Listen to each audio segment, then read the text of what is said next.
Bienvenue, chers amis, à cette émission de Foi et Télévision chrétienne.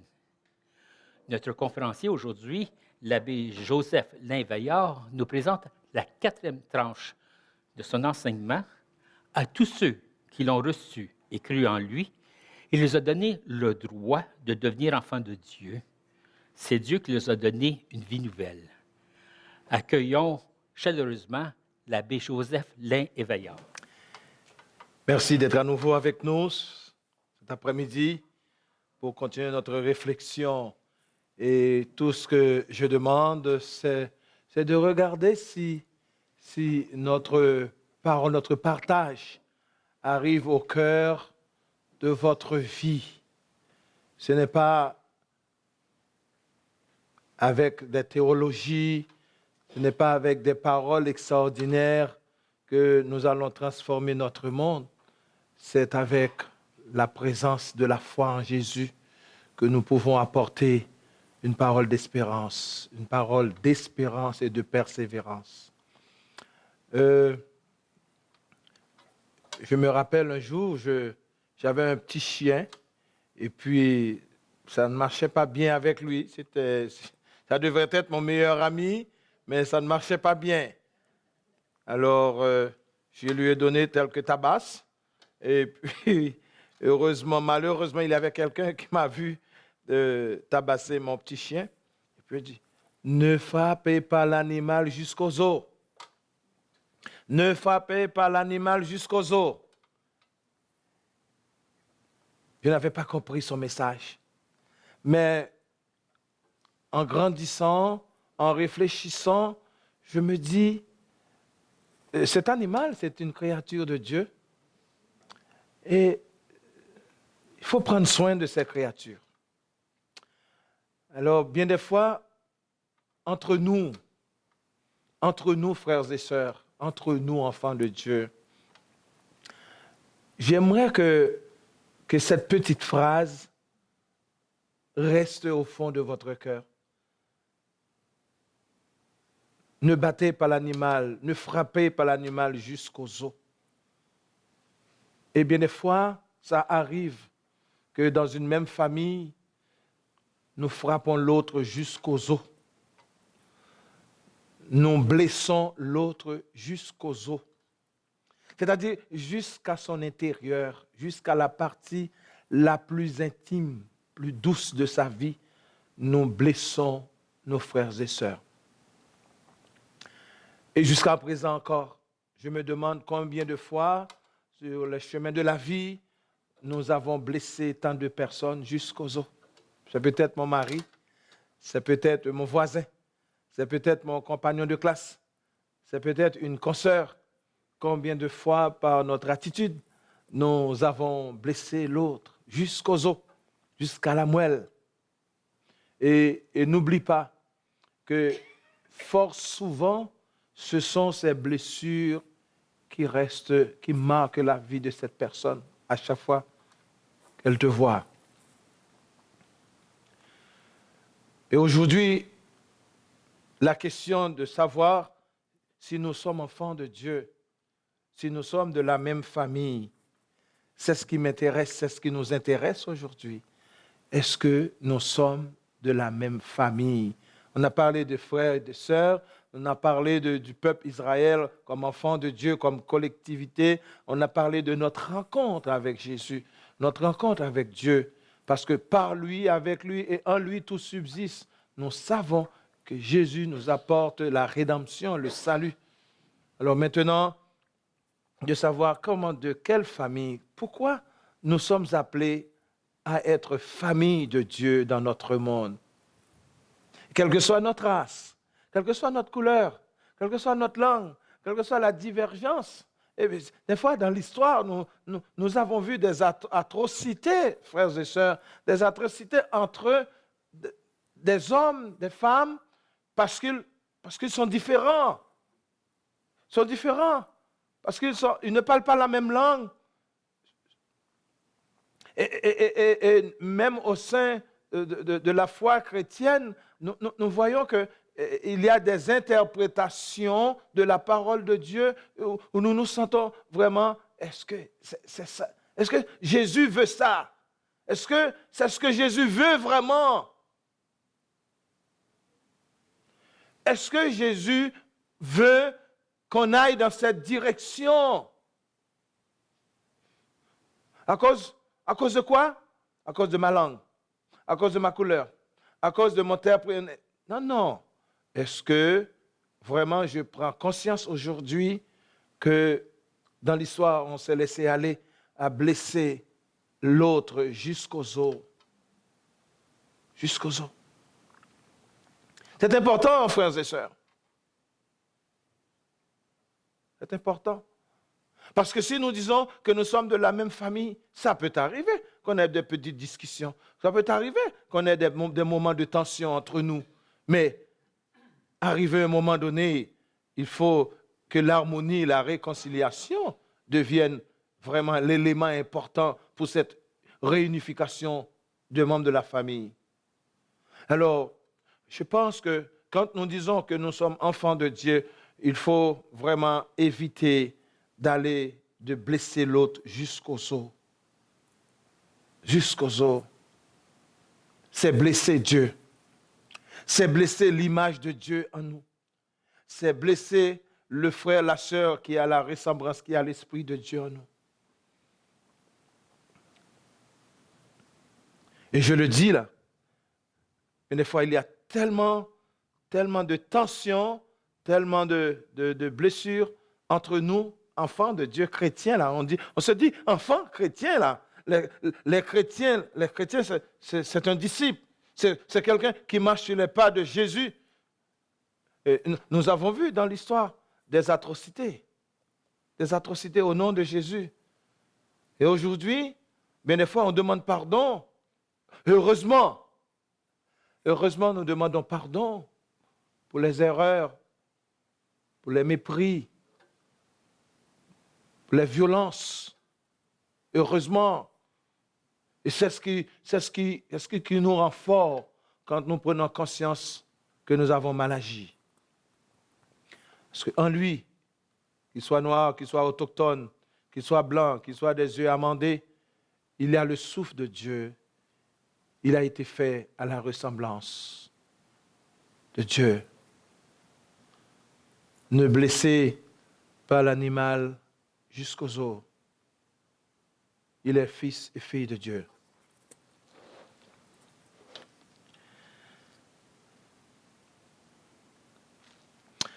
Quel est le but? Quel est le but de Dieu? Quel est le plan de Dieu? Pourquoi Dieu veut que nous soyons de sa race? Dieu veut que nous soyons de sa race. Ça se dit dans Actes des Apôtres, chapitre 28, chapitre 17, versets 28 et 29. Nous sommes de la race de Dieu. Actes des Apôtres, chapitre 17, versets 28, 29. Nous sommes de la race de Dieu. Ce qui veut dire que nous sommes des enfants de Dieu. Dieu est notre Père, car il est le Père de nos ancêtres. Dieu est le Père de nos ancêtres. Et il est le Père de son unique Fils. Par lui, nous avons la rédemption.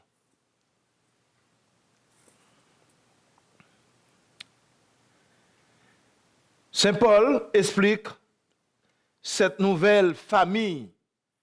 Nous sommes de la famille de Dieu. Mais Saint Paul va nous expliquer que cette image de la famille de Dieu, n'est-ce pas, entre dans un contraste dans notre vie entre le vieil homme, n'est-ce pas, le vieil homme qui se corrompt par les convoitises trompeuses et l'homme nouveau créé selon Dieu dans une justice et une sainteté qui produit la vérité. Éphésiens 4, versets 22-24. Éphésiens 4, versets 22-24. La corruption, le vieil homme, corrompu, est devenu une nouvelle créature, l'homme nouveau en Jésus, en Dieu. Mais pour qu'il y ait cette nouveauté, pour qu'il y ait cette nouvelle famille, il y a deux éléments pour que cette famille puisse se réaliser. Tout d'abord, dans la justice. Dans la justice et dans la sainteté. Les deux, justice, sainteté. Dès qu'on est juste, on est déjà dans la voie de la sainteté, la justice de Dieu. On est juste. Il n'y a pas de convoitise, il n'y a pas de mensonge. L'homme juste, on appelle Joseph est l'homme juste, est l'homme saint. Juste, quelqu'un qui est juste. C'est quelqu'un qui cherche l'équilibre. C'est quelqu'un qui cherche la justice. C'est quelqu'un qui cherche à vivre en conformité, dans la droiture. C'est ça un homme juste. Mais pour que nous rejetions le vieil homme, nous devons adopter des attitudes nouvelles pour une nouvelle naissance en Jésus-Christ. Éphésiens 4. Alors Paul décrit cette transformation spirituelle. Ce n'est pas une transformation corporelle, ça viendra un peu plus tard. Paul décrit cette transformation spirituelle qui est indispensable chez tous les êtres humains. Quand je dis changement, conversion, repentance, cela ne dépend pas, ce n'est pas seulement pour les chrétiens. Je pense que tout être humain dans son évolution doit à une conversion dans sa vie, quelle que soit la personne, une conversion. Alors, Paul décrit cette transformation spirituelle qui est indispensable chez toutes les races, chez toutes les personnes de bonne volonté. Cela implique premièrement un changement dans notre nature, dans notre personne et dans notre caractère. Deux choses importantes. Pour que cette transformation, ce changement puisse aboutir à une vie nouvelle, il y a deux choses importantes que nous devons demander à Dieu de transformer, de changer. C'est la nature, notre nature et notre caractère. On est né avec notre caractère. C'est difficile de changer notre caractère. On est né avec. On est né avec. Cela veut dire, dans une famille, on peut avoir 10 enfants et on a 10 caractères. Il y a un qui est doux, il y a un qui est... mais il y en a d'autres qui est dur. Et puis on se dit, ta mère est douce, ton père quoi? Pourquoi? C'est son caractère. Et c'est là, frères et sœurs, que se trouve en quelque sorte le grand problème, notre caractère. On est inné avec. On est inné. Alors ça demande vraiment cette conversion. Ce n'est pas facile, je vous dis. Le comportement, oui, on peut le transformer. Notre caractère, là, on est né avec. On est né. Alors cela demande vraiment une conversion.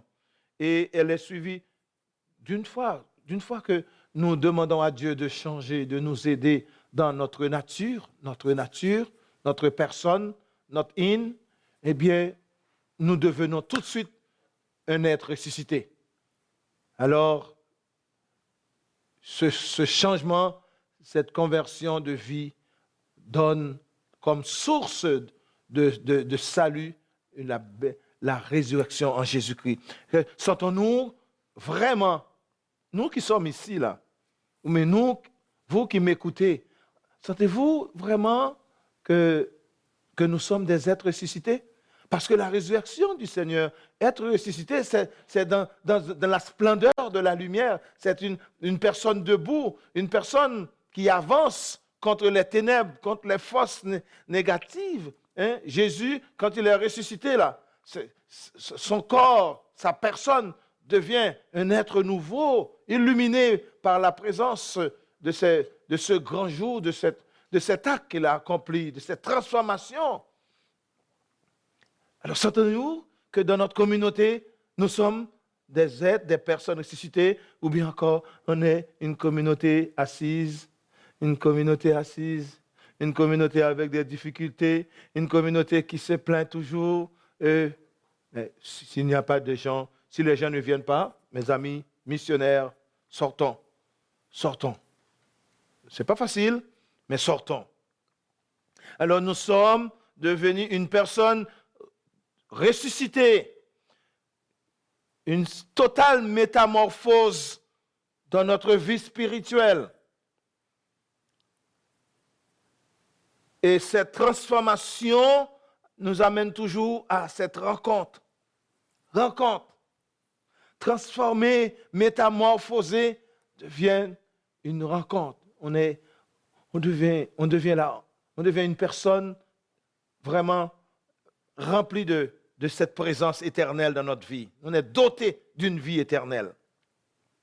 Alors, Dieu accomplit cette transformation que je parle, cette métamorphose par la puissance de l'Esprit Saint. Toute transformation, tout changement, toute métamorphose dans notre vie, dans notre nature, dans notre caractère, c'est l'Esprit Saint qui agit. C'est l'Esprit Saint qui transforme. Et la Bible utilise cette transformation spirituelle par la rencontre. Et cette rencontre avec Dieu, c'est quoi? Vous savez ce que ça donne? Quand on rencontre Dieu, on a le salut.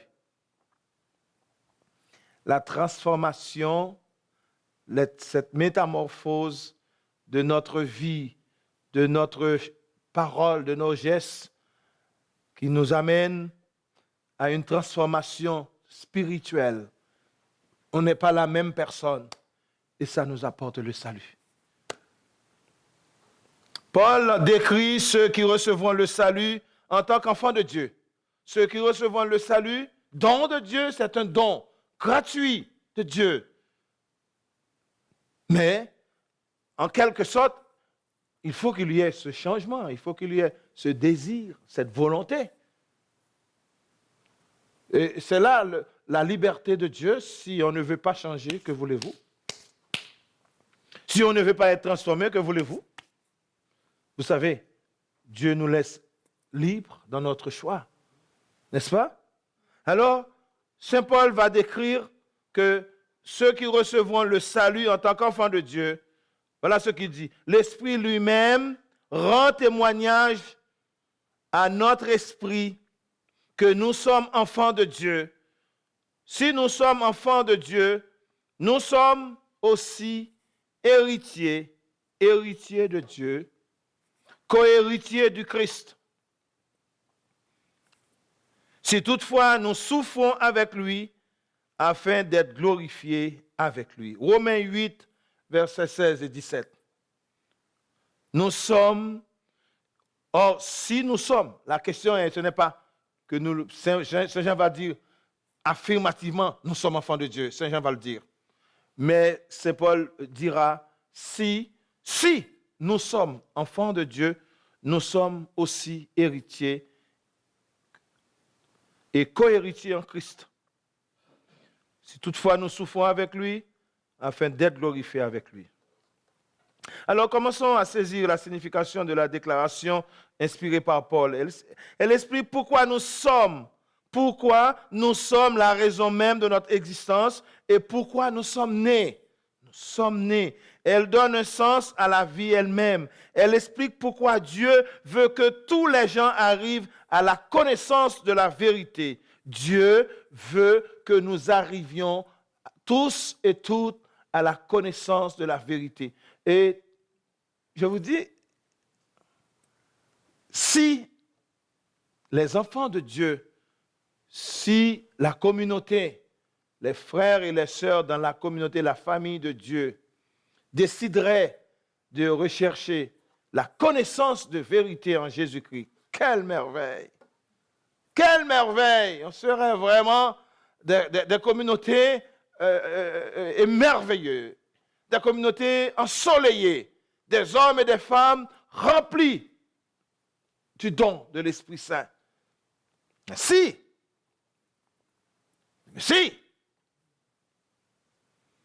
c'est une occasion en or, une occasion en or que nous puissions nous laisser transformer par la présence de l'Esprit Saint.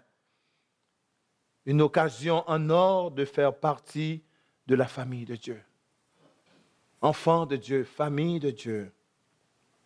Cette relation familiale vous fait devenir des enfants du Père et vous êtes au cœur même du plan incroyable de Dieu que Dieu a conçu pour l'humanité. Vous êtes dans le plan de Dieu, dans le projet de Dieu. Dans le projet de Dieu. Et c'est pourquoi, à chaque fois que nous disons que faisons l'homme à notre image, faisons-le selon notre ressemblance, Dieu, il créa l'homme et la femme. Oui, les hommes sont créés à l'image et à la ressemblance de Dieu, afin de lui être semblables. Deuxième projet, quand Dieu nous créa à sa ressemblance, c'est pour que nous puissions devenir semblables à lui.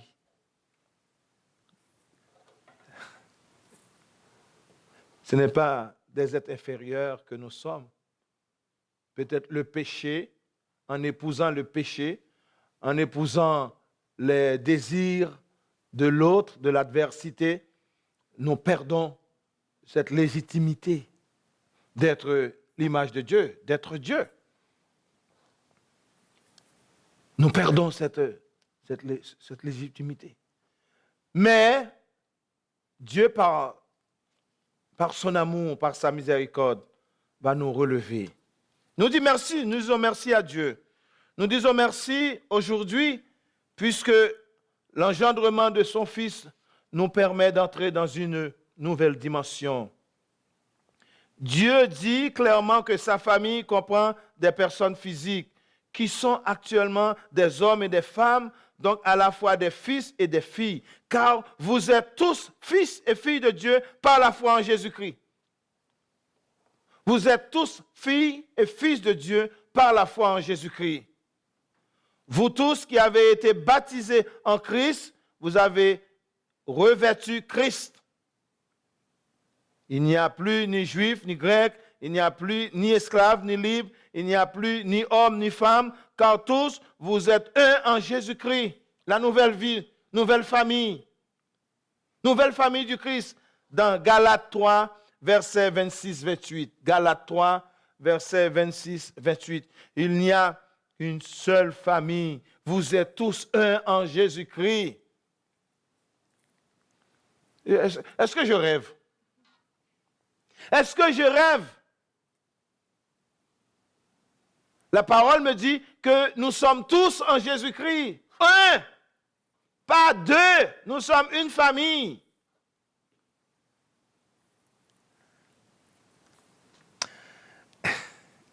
Et moi, quand j'étudiais l'histoire, je faisais l'histoire, on nous dit, il y avait, je ne sais pas, hein, c'était à l'époque médiévale, il y avait le haut clergé, le bas clergé, n'est-ce pas? L'aristocratie et puis le bas peuple. Même au sein de l'Église, il y avait cette différence. Hein? Je ne sais pas si aujourd'hui on a cette différence. Le haut clergé qui était de l'aristocratie bourgeoise et puis le bas clergé qui vient du peuple. Là. Nous sommes tous un en Jésus-Christ. Pourquoi cette différence? Pourquoi? Même dans la structure, pour Dieu, dans la structure même de la grâce, c'est que nous sommes tous tous un dans la structure là. Quand nous serons au cœur de Dieu, Dieu ne dira pas « Ah, toi, tu étais président, toi, tu étais premier ministre, viens ta place ici. » Et le Seigneur va en contradiction avec nous autres. Il va dire que les serviteurs, ce sont eux qui ont la place dans ma maison, pas vous autres. Serviteurs mauvais. Serviteurs mauvais. Moi, je connais ce que je dis parce que je viens d'un pays où les grands qui devraient donner le bon exemple, ce sont eux autres qui qui sont devenus la tête du poisson là. C'est-à-dire, ce sont des gens pourris. Alors, je ne dis pas, ça se passe peut-être dans beaucoup d'autres royaumes, dans beaucoup d'autres pays. Au lieu que ces hommes se mettent au service des plus petits, ce sont eux autres qui vont piller les caisses de l'État. Ce sont eux autres qui vont piller les petits, l'argent des petits pour acheter des châteaux en France, en Allemagne et partout. C'est la corruption, ce sont les grands. Alors, dans le cœur de Dieu, il va dire, non, vous autres, serviteurs mauvais, vous avez détruit, vous avez tué, vous avez fait du mal à mon peuple, mauvais berger. Mais aujourd'hui, nous pouvons dire, en quelque sorte, quand nous comprenons la parole de Dieu, et c'est pourquoi je vous dis, vous autres, nous devons vraiment récupérer la parole de Dieu. Reprendre à redécouvrir la parole de Dieu qui est notre force, la parole de Dieu qui est notre nourriture, notre pain de vie. Reprendre. Il dit, Saint Paul nous dit, nous sommes tous un en Jésus-Christ. Et pourquoi il y a tant de différences? Pourquoi il y a tant de souffrances? Nous allons prendre un petit moment pour dire, Seigneur, cette humanité de frères et de sœurs que tu veux créer souffre encore aujourd'hui. Nous souffrons de cette unité, de cette communion de cœur. Seigneur Jésus, tu as créé l'homme à ton image et à ta ressemblance, et tu as fait de nous des enfants de lumière. Tu as fait de nous des enfants d'adoption. Nous sommes co-héritiers en Jésus-Christ. Fais que nous puissions vraiment mettre en pratique ce que nous venons d'entendre, sur te ressembler, chercher à ne plus baisser l'animal, à ne plus faire du mal au frère, à la sœur qui se trouve avec nous aujourd'hui, dans notre milieu, dans le travail. Esprit Saint, viens transformer notre vie. Esprit de lumière, fais que nous puissions travailler pour l'unité, pour la paix de ton Église, de ta communauté et du monde. Nous te prions au nom de Jésus qui vit et règne pour les siècles des siècles.